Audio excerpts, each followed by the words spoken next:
The street lamp outside cast a pale glow through the window of the cramped apartment, barely illuminating the worn furniture and peeling wallpaper. Su Xiaoan sat on the edge of her narrow bed, her body aching from another grueling week of night shifts. She was only 23, but exhaustion had carved shadows beneath her eyes that made her look years older. Still, she couldn't afford to rest. Not when her younger sister Xiaosu needed that expensive imported supplement, the only thing that seemed to ease the tremors in her hands, the only hope they had. The money from working nights at the upscale club paid triple what she could earn anywhere else. It was enough to keep them afloat, enough to give Xiaosu a chance at a normal life. That was all that mattered.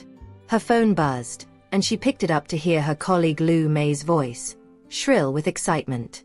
"Xiaoan. Girl, you've been working every night shift this week. How are you even standing?" Xiaoan forced a smile that Lu Mei couldn't see. "The night shift pays well. I really need the money right now." I know, Lu Mei said, but her tone shifted to something conspiratorial. "But listen, tonight is different. Moe Hon is here." The name hung in the air like a thunderclap. Moe Hon.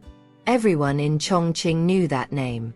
The youngest billionaire in the city, the heir to Mo Group, a man whose face appeared on magazine covers and business news segments. He was also known for being impossibly private, cold, and never ever requesting personal service from the club staff. "If you can catch his attention tonight," Lu Mei whispered, "you'd never have to worry about money again."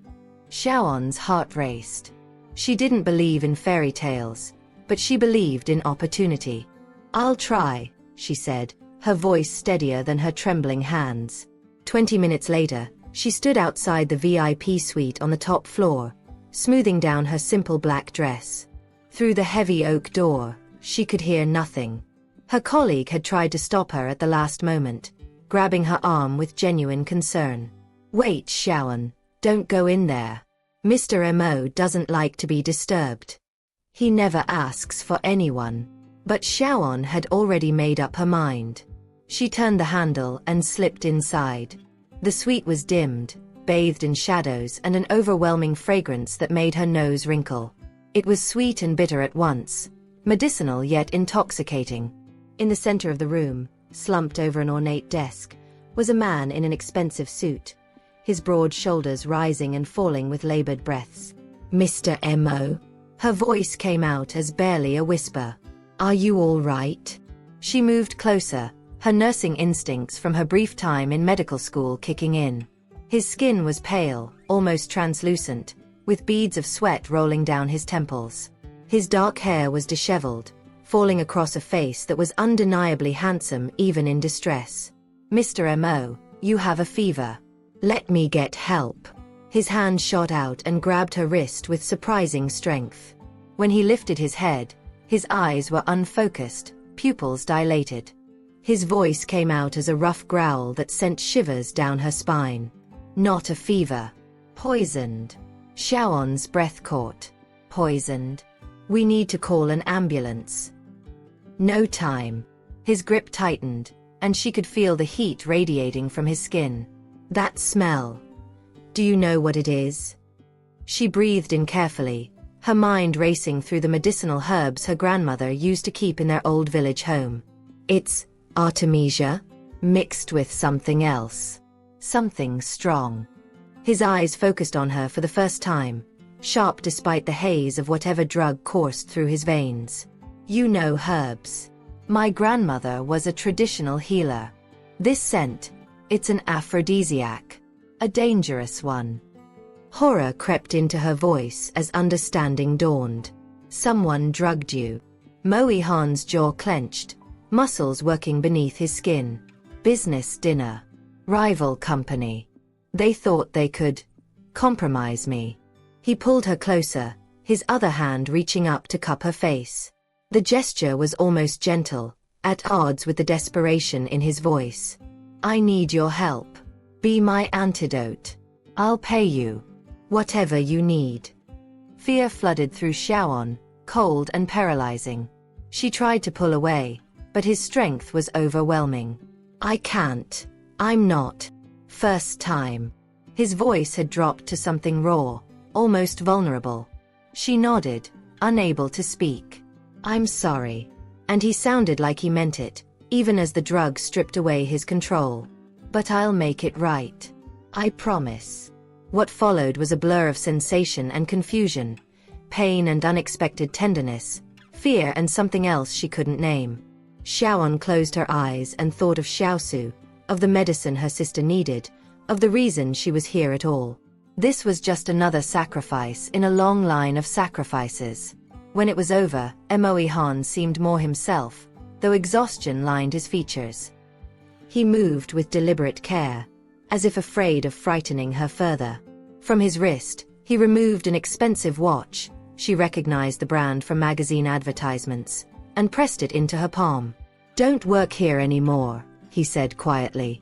"Take this watch. Tomorrow, come find me at MO Group headquarters. Bring it with you. I'll make sure you're compensated. I'll make this right." The watch was heavy in her hand, worth more than she made in a year. It was a promise, a lifeline. She clutched it tightly, nodded once, and fled the suite without looking back. That night, she showered until her skin was raw, trying to wash away the scent of Artemisia and the memory of his hands. But she kept the watch safe in her drawer, wrapped in soft cloth like a talisman of hope. Life, however, had different plans.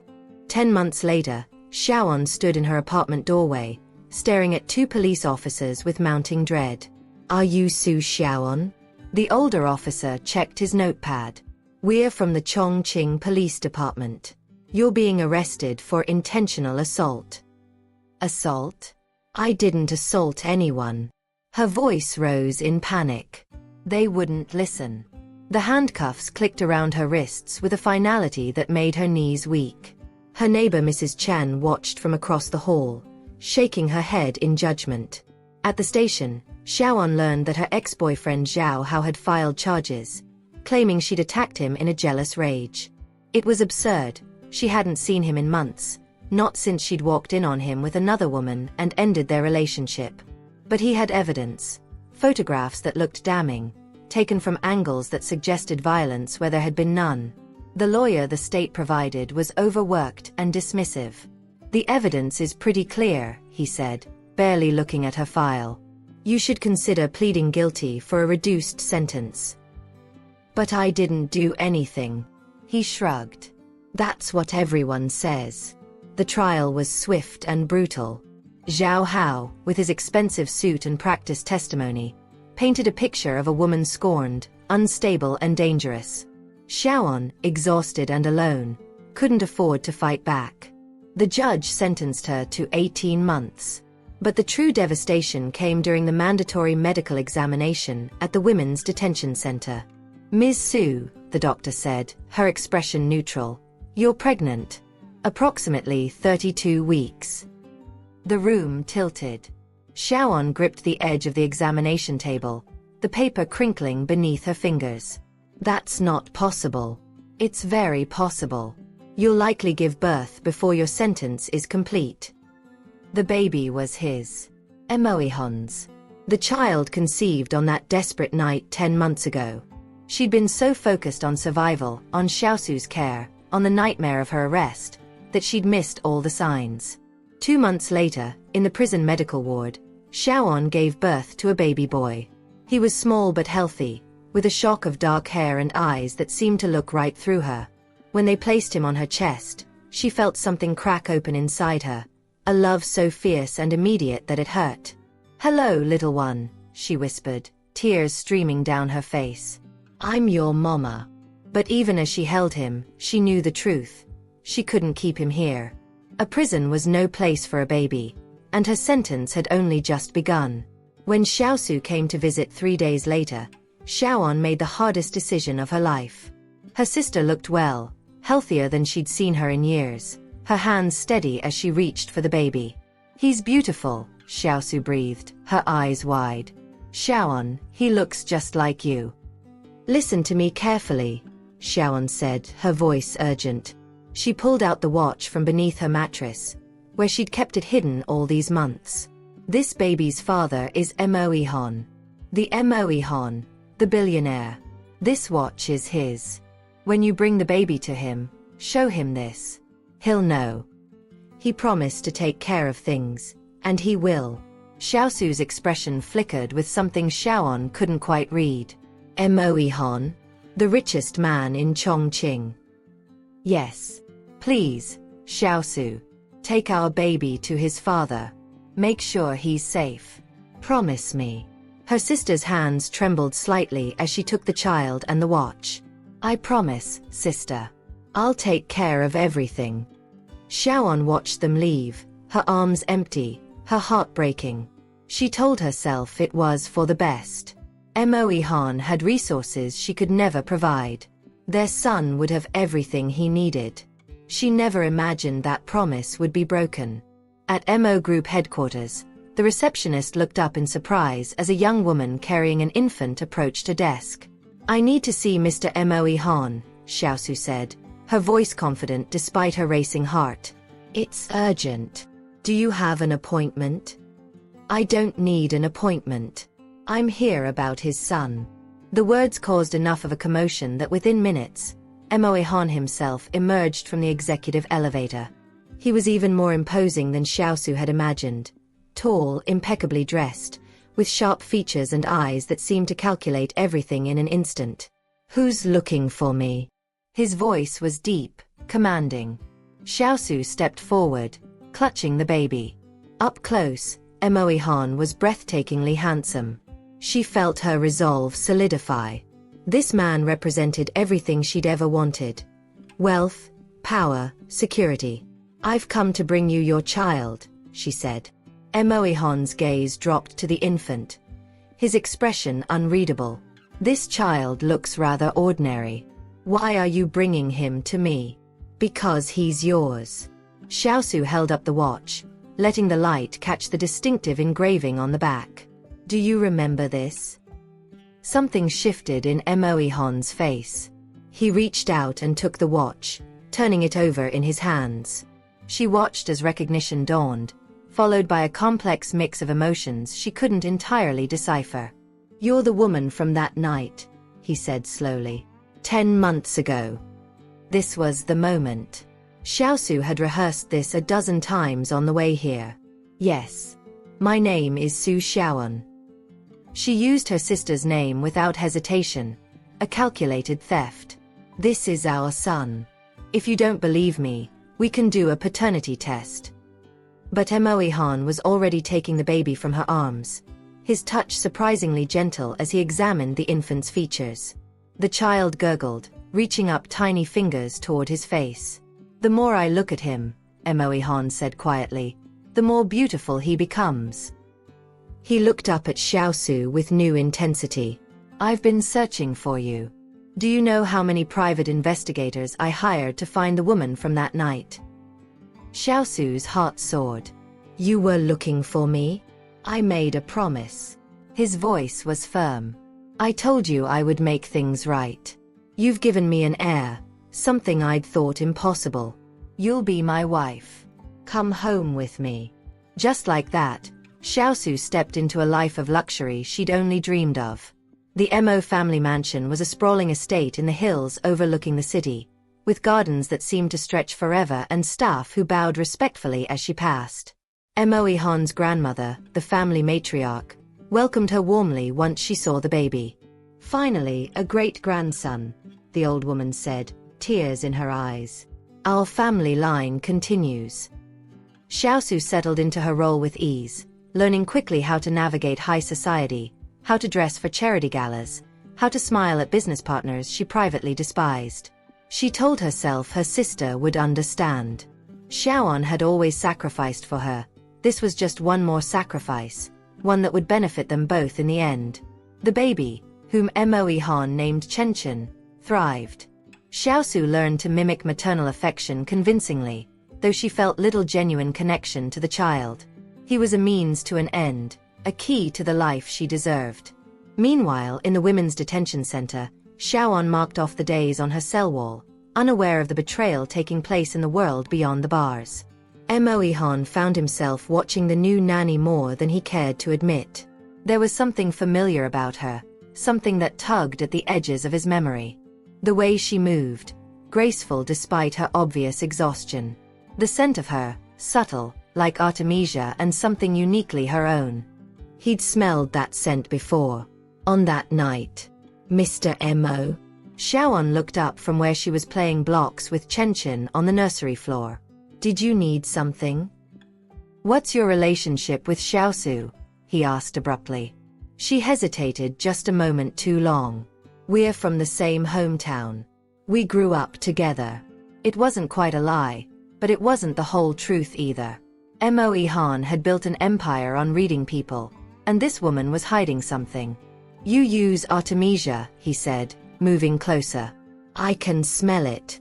For health. My grandmother taught me about traditional herbs. Her voice was steady, but her hands trembled slightly as she stacked another block for Chen. The woman from that night used artemisia too.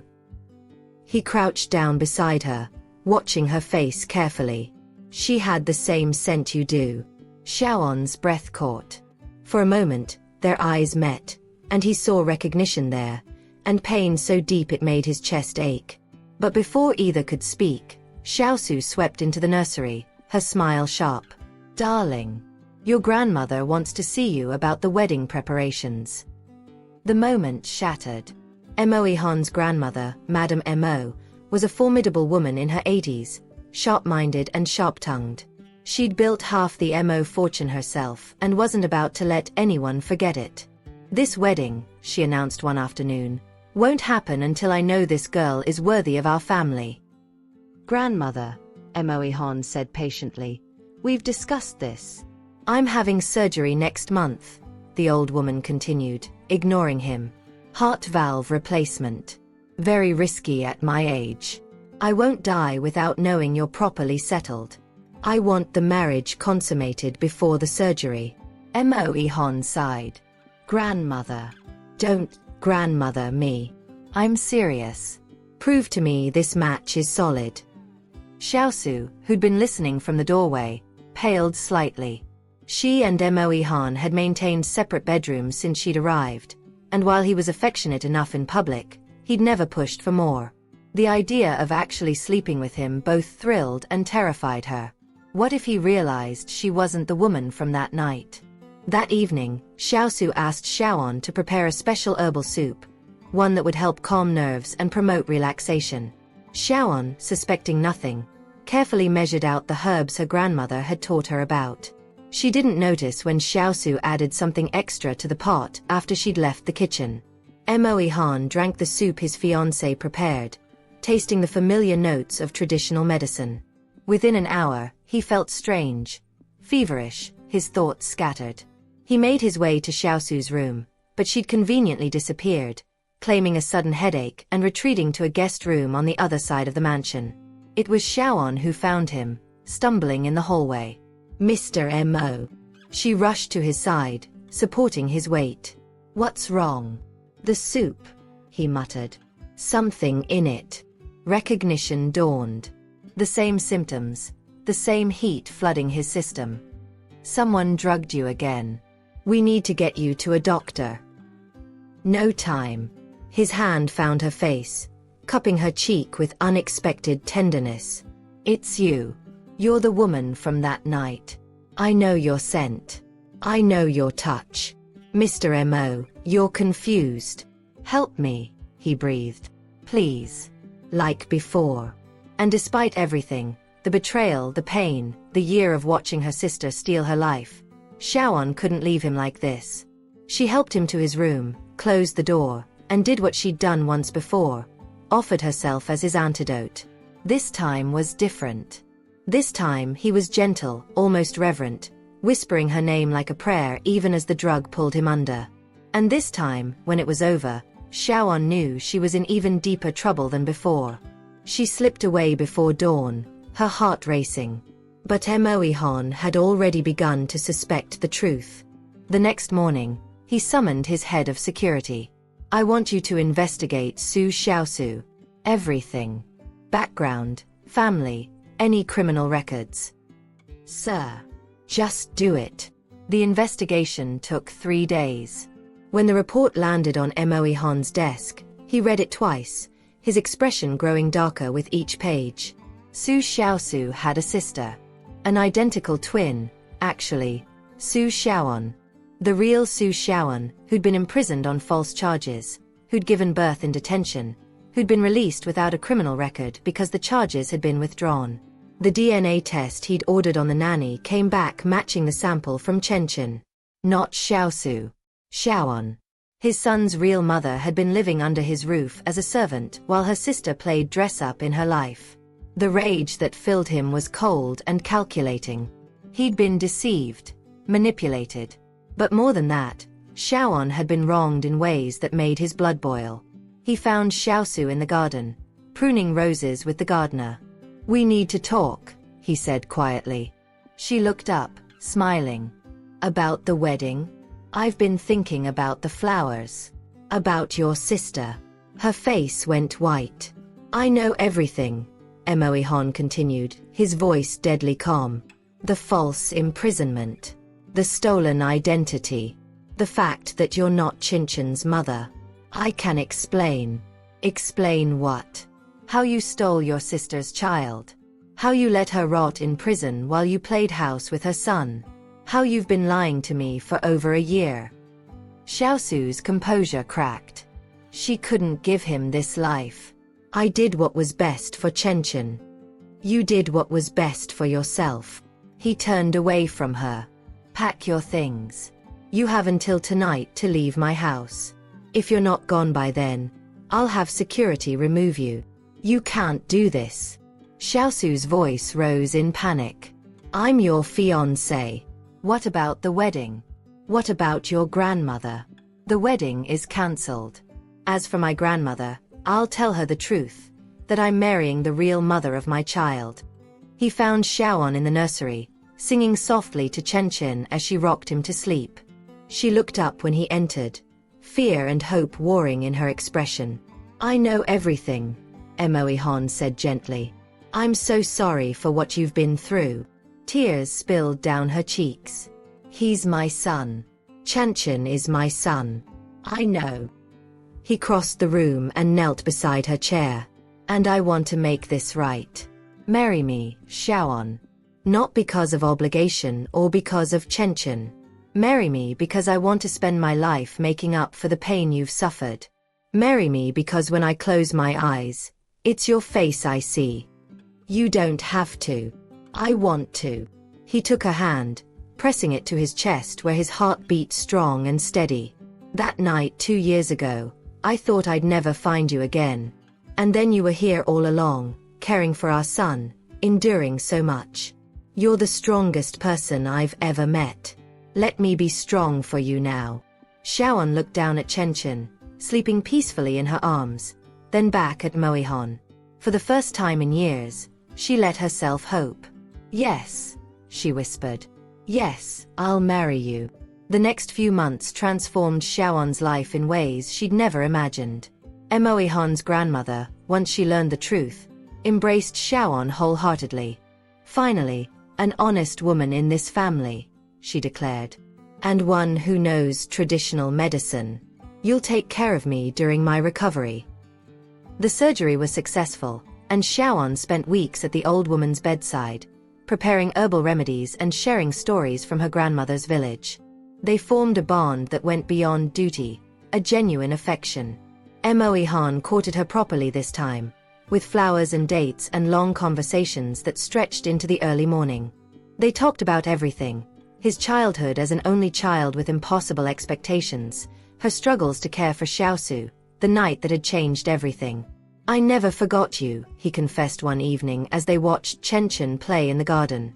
"Even before I knew who you were, I was searching. That scent of Artemisia, the feeling of rightness. I knew you were out there somewhere." "I thought I'd lost everything," Xiaoan admitted. "My freedom, my child, my sister. I never imagined I could be this happy." "You deserve every happiness," he said, pulling her close. "And I plan to spend the rest of my life making sure you have it." The wedding was small and intimate, just family and close friends. Xiaoan wore a simple ivory dress that made her look ethereal, flowers woven into her dark hair. When Emoihon saw her walking down the aisle, his eyes filled with tears. "You're beautiful," he whispered as she reached him. "So beautiful." After the ceremony, as they danced under strings of lights in the garden, Chen toddled between them, laughing as they spun him in circles. "Mama! Baba!" His voice was clear and joyful. Xiaoan's heart felt so full it might burst. 6 months into their marriage, Xiaoan felt familiar symptoms. The fatigue, the morning nausea, the tenderness. When the doctor confirmed her pregnancy, she cried tears of joy. "We're having another baby," she told Emoihon that evening, watching his face transform with wonder. "Another one?" He placed his hand on her still flat stomach reverently. "Really? Really?"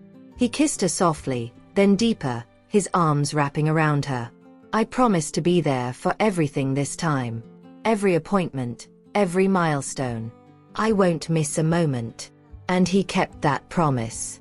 He attended every ultrasound, held her hand through morning sickness, painted the nursery himself in soft yellows and greens.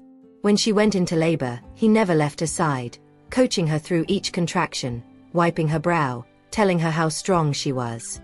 Their daughter came into the world screaming, healthy and perfect. They named her Emo Shinue, Heart's Moon. As Xiaoan held her daughter, with Emoihon beside her and Chen perched carefully on the edge of the hospital bed to meet his sister, she felt a peace she'd never known. "Thank you," she said to her husband, her voice thick with emotion. "For what? For finding me. For believing me. For giving me this life I never dreamed I could have." Emoihon kissed her forehead, then each of their children's. "Thank you for never giving up. For surviving. For being exactly who you are." Outside the hospital window, the sun set over Chongqing, painting the sky in shades of gold and pink.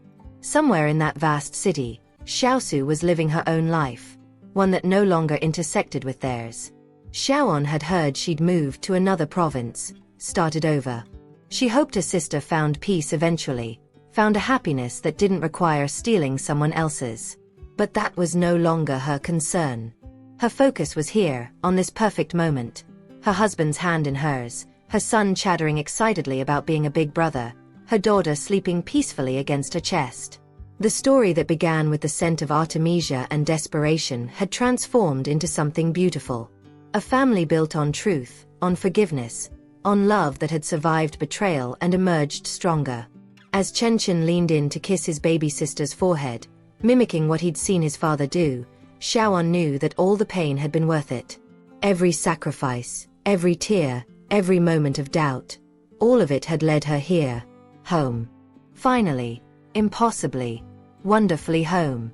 Years later, when Chen was 10 and Xinue was 5, the Emo family took a trip back to Xiaoan's grandmother's village. The old woman had passed away years before, but her house still stood, maintained by distant relatives. Xiaoan walked through the rooms where she'd learned about herbs and healing, where her grandmother had told her that kindness would always find its way back to you, even when the path seemed dark. "Was this your home, Mama?" Xinue asked, holding tight to her hand. "For a while," Xiaoan said. "Before I met your father, before you and Chen. This is where I learned to never give up, no matter how hard things got." Emoihon stood in the doorway, watching his wife with their children, and felt overwhelming gratitude. He'd almost missed this, almost married the wrong woman, almost never known the truth.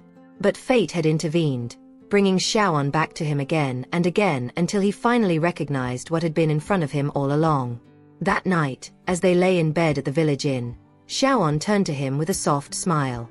"I never thanked you properly." "For what?" "For that night, at the club. For keeping your promise. You said you'd make things right, and you did. You gave me back my life." "No," Emoihon said, pulling her close. "You gave me mine. Before you, I was just going through the motions. You taught me what it means to truly live, to truly love. Everything good in my life came from you." They kissed, slow and sweet, the kind of kiss that came from years of partnership and genuine affection. Outside, The stars shone over the village where Xiaoan had once been just another struggling girl trying to survive.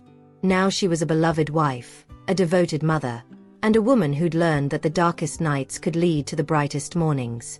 The scent of Artemisia drifted through the open window, carried on the summer breeze, a reminder of where they'd started and how far they'd come.